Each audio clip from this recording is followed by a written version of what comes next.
మీ సంతాన కలను నిజం చేసుకునేందుకు ఈ రోజే 49 సంప్రదించండి 9390501418. గత కొన్ని రోజుల నుంచెల్లి మనం చూస్తున్నాం సింగరేణికి సంబంధించిన కొన్ని వివాదాలు తెర మీదకి వస్తూనే ఉన్నాయి.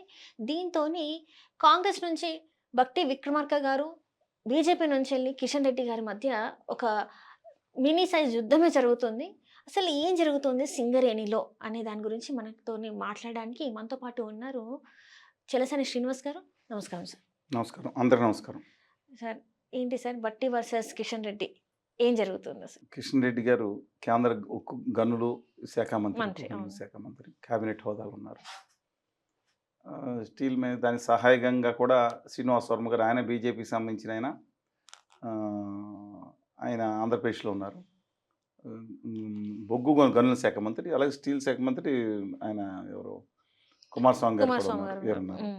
అందుకని మొత్తం ఇక్కడ అందరూ తెలిసిన వాళ్ళే ఉన్నారండి.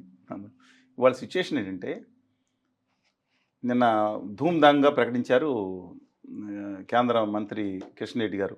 తాడిచెర్ల 2 గనులు సింగరేణి కేటాయించాం, అది మా దగ్గరే సాధ్యమైంది, ఇంతవరకు చేయలేని డ్యామ్ తీసుకొని ఇచ్చారు. వెంటనే భట్టి గారు, సరే పాజిటివ్ న్యూస్ ఆనందం. భట్టి గారు చెప్పింది 2013 ఎండింగ్లో మేము కేటాయించాం, దాన్ని ఆపేసింది మీరు వివిధ కారణాల వల్ల. ఇవాళ దాని ఇంప్లిమెంటేషన్ నోట్ గురించి ఫైట్ చేస్తే ఇవాళ ఇంప్లిమెంటేషన్ అలాట్మెంట్ ఎప్పుడూ అయిపోయింది. ఇంప్లిమెంటేషన్ దాంట్లో లేకుండా సరి చేసుకుని ఇంప్లిమెంటేషన్ నోట్ ఇవాళకి ఇచ్చి మీరు కేటాయించని మాట్లాడతారేంటి? ఇవాళ దుర్మార్గం చేస్తున్నాను మీరు. ఎందుకంటే ఇవాళ సింగరేణి కాల్ తీసుకున్న బేస్ గనులు, తెలంగాణ భూగర్భంలో ఉన్న బేస్ గనుల్ని గుమా వ్యాపారులకు ఇచ్చేస్తా, ఆక్షన్ వేస్తా. మీరు ఎక్కడో తాడిచెర్ల ఒరిస్సాలో ఉన్న దాన్ని మేము ఇప్పుడు డెవలప్ చేసుకోవాలంటాం. ఇవాళ ఆల్రెడీ సర్వే చేసింది గోదావరి వ్యాలీలో ఉన్న GS2, ఇంకా డీటెయిల్స్ ఉన్నాయండి, ఖమ్మం జిల్లాలో ఉన్నాయి, వరంగల్ జిల్లాలో ఉన్నాయి. ఈ గనులను కూడా మీరు ఆక్షన్ ఎందుకు వేశారు? ఆక్షన్ లేకుండా మాకు కేటాయించారన్నారు కదా, మీరు ఎందుకు వేశారు? తెలంగాణ భూగర్భంలో ఉంది, గుమా వ్యాపారులకు అప్పచెప్తున్నారా? లాభదాయంకి వచ్చేది మేము డెవలప్ చేసుకోవాలి. సరే, అది మేము తీసుకున్నాం. సింగరేణి హ్యావింగ్ ద కెపాసిటీ, సింగరేణికి ఆ కెపాసిటీ ఉంది. మీరు ఇట్లా చేయటం మంచి పద్ధతి కాదని భట్టి గారు ఆధారాలతో సహా ఇచ్చి, ఇక్కడ ఏమి మీరు ఎవరికి ఆక్షన్ వేస్తారని ముందులో ఆపమని చెప్పి మేము పోరాడుతున్నాం కదా. కేసీఆర్ గారు కూడా పోరాడారు, హరీష్ రావు గారు కూడా ఆ రోజు మాట్లాడారు. ఇది అని చెప్తాను. అంటే ఏంటో ఏమవుతుందంటేనండి, ఇవాళ చిన్నది చేయటం కేంద్ర పాలకులకి గుజరాతీ భాషలో పరిచయం చేసుకుంటాం అబ్సల్యూట్లీ రాంగ్ అండి ఇది.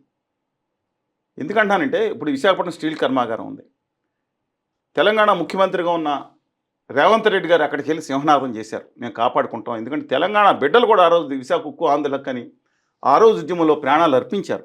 సాయిరెడ్డి గారా, గుప్తా గారా, మొగలే గారా, లేదంటే ఇక్కడ 4-5 మిగతా 34 మంది, అనేక మంది ఎమ్మెల్యేలు, ఎంపీలు పదవులు దొంగ రాజీనామాలు చేయలా. మళ్ళీ ఎన్నిక కూడా అవ్వలేదు. చాలామంది, ఎక్కువ మంది దాదాపు వామపక్షవాదులు తెలంగాణ నుంచి, కోస్తా రాయలసీమ నుంచి పదవులు వదిలేశారు. 34 మంది వదిలేశారు. ఏది ఎమ్మెల్యేలుగా, ఎంపీల పదవుల నుంచి రాజీనామా చేసి నిజాయితీగా పోరాడారు.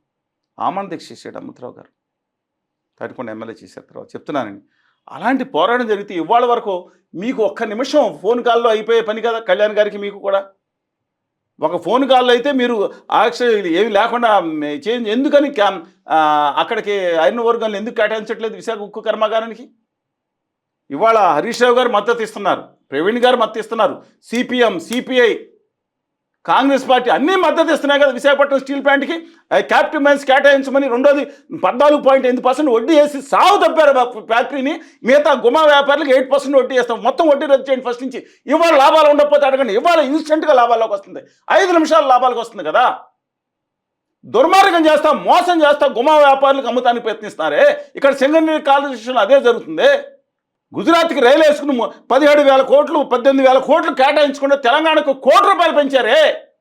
20,000 కోట్ల రూపాయలు ముద్దులేటి కేటాయించుకున్నారు. 60,000 కోట్ల రూపాయలు 3 ఏళ్ళ నుంచి 4 ఏళ్ళ నుంచి ఆ రాష్ట్రానికి కేటాయించి 5,336 కోట్లు, 37 కోట్లు, 5,445 కోట్లు ఎంగిల్ మెదురు కింద ఇచ్చారే. అదే మాట్లాడితే అప్పుడప్పుడు నెహ్రూ గారి టైంలో కంటే 20 రెట్లు పెంచారు. ఎవరికి కావాలండి?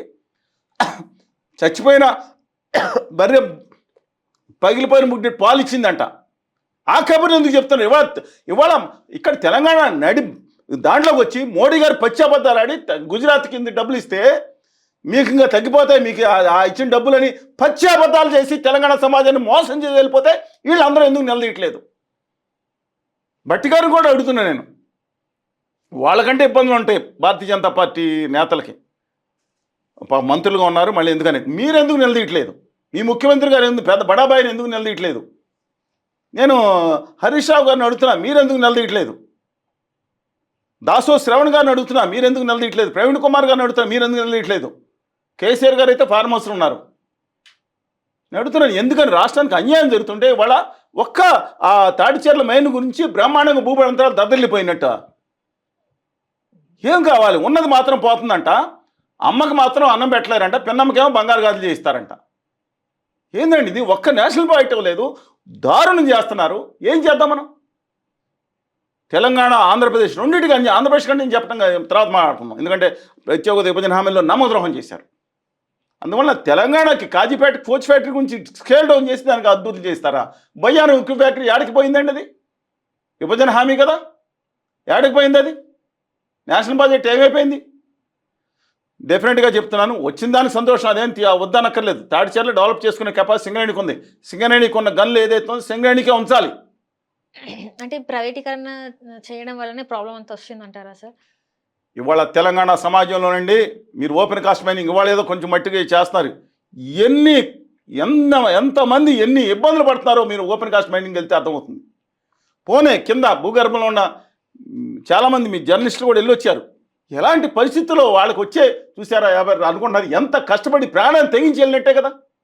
నేను ఒక సింగరేణి బిడ్డని, నాకు తెలుసా అది ఎట్లా ఉంటుంది ఏంటనేది. ఎంత కాదండి, వెళ్ళిన తర్వాత మీకు ఎప్పుడు ఆశ, అమ్మో ఏమైనా ప్రమాదం జరిగిందనగానే వస్తుందో రారో అక్కడికి వన్స్ ఒకసారి మేము బాయ్ అంటాం, బాయిలో అదే బాయిలోకి పోతే మళ్ళీ వాళ్ళు బయటకు వచ్చి ఫోన్ చేసేంత వరకు ప్రాణం అంతా మీకు అలా ఉన్నప్పుడు, ఆ బాధ ఉన్నప్పుడు ఆ యొక్క లాభం కూడా రాష్ట్రానికి జనాలకి రావాలి కదా. అంటే జాతీయ సంపద అంటే నేను అడుగుతాను, ఆంధ్రప్రదేశ్లో భూగర్భంలో మా భూగర్భంలో ఇలా ఎట్లా ఉందో కుంగిపోతుంది, నీళ్ళు ఇబ్బంది పడుతున్నాయి. ఆన్షోర్ ఆఫ్షోరు 50% రాయల్టీ ఇవ్వాలి, లేకపోతే ప్రాఫిట్ షేర్ గ్యాస్ ఇవ్వాలంటే ఆంధ్రప్రదేశ్లో ప్రతి ఇంటింటికి 100 రూపాయలకి గ్యాస్ 200 రూపాయలు, 890 రూపాయలకి ఎందుకండి? మన 400 ఉండేది మా ఆంధ్రప్రదేశ్లో ఇంటింటికి. తెలంగాణలో కూడా అడుగుతున్నాను నేను. కొంతమంది అన్నారు ఎస్ తెలుగు జాతి భూగర్భంలో ఉంది, ఫస్ట్ ఇప్పుడు తెలంగాణలో ఫస్ట్ తెలంగాణకి ఉండాలి, తర్వాత ఆంధ్రప్రదేశ్కి ఇవ్వాలి. తెలుగు నేను అడుగుతున్నానండి ఇది. అలాగే ఆంధ్రప్రదేశ్లో ఉంది, ఫస్ట్ ఆంధ్రప్రదేశ్ తెలంగాణకి ఇచ్చిన తర్వాతే నువ్వు దబ్బుకుపోతే నీ గుజరాత్కి అడ్డంగా 30 లక్షలకు 40 లక్షలకు పెట్టుకుంటావా? నిజామాబాద్లో 10 ఏళ్ళకి ఇచ్చి ఆమె ఇచ్చిన ఎన్నేళ్ళకి ఇచ్చారు? 200 రూపాయలు గ్యాస్. మీరేమో గ్యాస్ రావాలి బుక్ చేసుకోవాలి, ఇరాన్ అంట, గడిగుడ్డ అంట, కనకపోస అంట, నెట్లో బయట కొడితే 2-3 వేలు బ్లాక్ అంట. సస్తున్నారు జనాలు ఎంత బాధపడతారంటే కోవిడ్ కాదు, మన ఇరాన్ సమయంలో బయట ఎంతమంది బయట తెచ్చుకుంటారండి. ఆ స్టూడెంట్స్ లేకపోతే యువతరం వాళ్ళని పట్టించుకోక్కర్లేదా? మనుషులు వాళ్ళు కనపడరు వాళ్ళకి.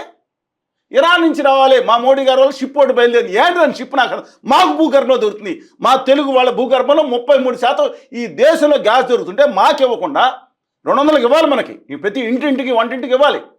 నేను అడుగుతా ఉన్నా, తాడిచెర్ల మైన్ మా భూగర్భంలో ఉన్న మాకు ఇవ్వండి, ఆంధ్రప్రదేశ్కి ఇవ్వండి, దాని ప్రాఫిట్గా షేర్ వస్తుంది, దాంతో తెలంగాణ కూడా ఆంధ్రప్రదేశ్కి ఇచ్చింది, తెలంగాణ కూడా ఇచ్చి తర్వాత మీరు ఎక్కడ ఉంది జాతీయ సంపద అంటే? ఎందుకు ఇంత అన్నిటినీ ప్రైవేట్ వాళ్ళ చేతుల్లో పెట్టాలని చెప్పేసి కేంద్ర ప్రభుత్వం ఆలోచిస్తుంది. మీరు అలా మాట్లాడితే, మీరు ప్రశ్నిస్తే మీరు లోపలికి వెళ్ళిపోతారు. ఈ దేశంలో మరో ప్రజాస్వామ్యం చాలా ప్రమాదకరంగా ఉంది. హిందూ మతద్రోహి మీకు అర్థం ఉందా? మీరు వేసిన ప్రశ్నకి నేను మాట్లాడేందుకు అర్థం ఉందా? ఇదే అర్థం తీసుకొస్తున్నారు వాళ్ళు. ఆదానిని ప్రశ్నిస్తారండి, ఏం ప్రశ్నించకూడదా? ఖచ్చితంగా అడుగుతాం కదా. అడిగితే మీరు దేశద్రోహి, హిందూ మతద్రోహి. నాకు అర్థం అవ్వట్లేదు అసలు ఇష్యూ. ఇప్పుడు తెలంగాణలో పోరాటతత్వం ఉంది, ఏం జరుగుతుంది తెలంగాణలో చెప్పండి నాకు. ఈ రైల్వే దాని మీద లేకపోతే దీని మీద యుద్ధం బట్టి గారు అయితే గట్టిగా మాట్లాడుతున్నారు. నేను అన్నా ఏంటి అసలు ఏం జరుగుతుంది? వాళ్ళని ఏళ్ళు తిట్టుకుంటాం, వీళ్ళని వాళ్ళు తిట్టుకుంటాం, లేకపోతే అఘోరా న్యూస్ వేయటం మళ్ళీ వచ్చారంట, లేకపోతే ఎవరండి అదేదో దువ్వాడ శ్రీనివాస్ గారి న్యూస్ కొత్త కోణం. మా కర్మ దౌర్భాగ్యం ఏంటో తెలియదు కానీ కొన్ని మీడియాలు ఇంకో న్యూస్ ఏదో ఉంది కదండి, నిన్న మొన్న ఏదో వస్తుంది, అదే రావణ్ గారి న్యూస్. 2 రాష్ట్రాల్లో మళ్ళీ కేవీఆర్ ఏదన్నా కానీ ఇష్యూ. ఇక దేశంలో ప్రధాన సమస్యలు లేవు, మొత్తం ఇది రాగానే టింగర్. అంతకుముందేమో భగీరథ్ గారి విషయంలో అమ్మాయికి న్యాయం జరగదు సంగతి ఆడుకున్నంతకాలం అయిపోయింది. ఆ తర్వాత మంగిలి గారిది ఒక రాగానే రెండోది కన్సిస్టెన్సీ ఉండదు. ఒక దాని మీద స్టాండ్ తీసుకోవట్లేదు. స్టాండ్ అంటే ఒక సిచ్యుయేషన్ మీద మాట్లాడమని, ఎవరిని విచ్చంటింగ్ చేసి లేకపోతే వాళ్ళని వెంటాడమని నేను చెప్పట్లేదు. రాష్ట్ర సమస్యల మీద పక్కపోతానని నా బాధ. ఈ ఒక వార్తగా ఉండమనండి. ఇప్పుడు ఎమ్మెల్సీ అది చేశాడు, అక్రమ సంబంధాలు సగం ఏదో ఉంది, ఒక వార్త వేయండి దాని మీద. Very good evening to you, ఇవాళ రండి మన చర్చలు పరానాక. ఇదేనా పని లేదండి, పాటలేదా? ప్రజలకు అలా అలవాటు చేసేస్తున్నాను. నేను మాట్లాడిన తప్పటి తిట్టుకోమనండి, ఎవరికి బాధ లేదు, తిట్టుకోమనండి. నేను తెలుగు జాతి బిడ్డగా మాట్లాడుతున్నా. ఉత్తరారి సనాతన మనువాదాన్ని గౌరవించండి. క్యాప్టెన్ నేను ఎల్లమ్మని, సమ్మక్కని, సారక్కని, మైసమ్మని, దేశాలమ్మని, మా ఊళ్ళమ్మని, తలుపులమ్మని దేవతలుగా పరిగణించని వాళ్ళు నా దృష్టిలో వాళ్ళ హిందువులే కాదు. అవి వాళ్ళన్నీ గ్రామ దేవతలు. గ్రామ దేవత నాకు మా దేవత, మా వెంకటేశ్వర స్వామి మా దేవుడే. మేము ఈ ప్రపంచంలో మేము కలుసుకుని మా సమ్మక్క సారక్కని అవమానించిన వాడు, వాళ్ళు ఆరాధించే దేవుడు నాకెలా దేవుడు అవుతాడని ప్రశ్న కూడా అడుగుతారు. మా సమ్మక్క సారక్కని వనదేవతలు ఎవరన్నా అంతకన్నా గొప్పగా మీకై ఉండొచ్చు, అంతకన్నా గొప్పగా కొంతమంది వాళ్ళే దేవతలు. వాళ్ళే మన పూజిస్తూ ఉంటారు. బొడ్డురాయిని పూజించుకుని మన కష్టం సుఖం వచ్చినప్పుడు ఊళ్ళో గ్రామ దేవత కిరీటాలు ఏముండే కాదు, ఏది 6 రూపాయలు ఏముండే కాదు.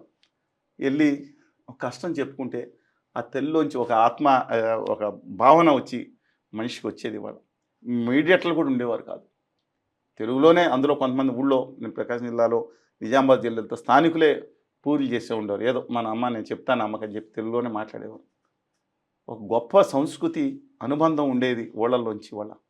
ఇవాళ ఎక్కడో తీసుకొచ్చి, ఎక్కడెక్కడి నుంచో ఇరాన్ నుంచి తీసుకొచ్చాం ఇంకో దేవుణ్ణి, లేకపోతే ఇంకో దేవుణ్ణి అని హిందూ మతంలోనే మాట్లాడతా, తప్పులేదు.